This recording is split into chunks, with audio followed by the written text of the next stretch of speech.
ჩვენი დაბადება თითქმის დაემთხვა ერთმანეთს. მე სულ რაღაც ერთი კვირით გაგისწრებ. ნებისმიერ შემთხვევაში ორივე ძალიან იღბლიანები ვართ. ხო, ჩვენ იღბლიანი მოდგმა ვართ, იმიტომ რომ ჩვენი დაბადება ზელია. ჩვენ დაბადება ძალიან უხარიათ. ჩვენ სიყვარულით ვიქმნებით. ჩვენთვის დროს და ენერგიას არ იშურებენ. და ჩვენ ერთჯერადები კი არ ვართ. არა, რა ერთჯერადები, მთელი ცხოვრება ვრჩებით მათთან, ვისთვისაც ვიქმნებით. და მარტო მათთან. შემდეგ შთამომავლობასაც კი გავყვებით. ჩვენ ტყუპის ძალების მარადიულ ახალგაზრდობად ვრჩებით. ხო, თითქოს დროს ვაჩერებთ.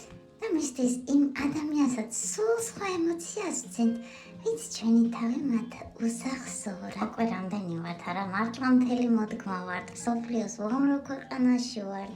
მაგრამ მაინც ქართველები ვართ, ქართული სულით. ხო, ეგ მართალია, ჩვენზე ქართული საჩუქარი რა უნდა იყოს. თან ქართული კი არა, ქართველი. ამითაც რომ უნიკალურები ვართ. თითქოს სულიერი საჩუქრები ვართ, თანაც მარადიული, ყველაზე თბილები და საყვარლები და ყველაზე ერთგული მეგობრები ჩვენი ადამიანი ტყუპის ძალებისთვის. მოკლედ, მე ბათუმისკენ მივშრიალებ, მე კი ჩემს თბილისში ვრჩები. იღბარი მოგვეტანოს ჩვენი ტყუპის ძალებისთვის. რადგან ჩვენ მათთვის დავიბადეთ, ესე იგი ისინი უკვე არიან ყველაზე გამორჩეულები და ყველაზე იღბლიანებიც და ბედნიერებიც. არ დაგავიწყდეს გვერდის გამოწერა?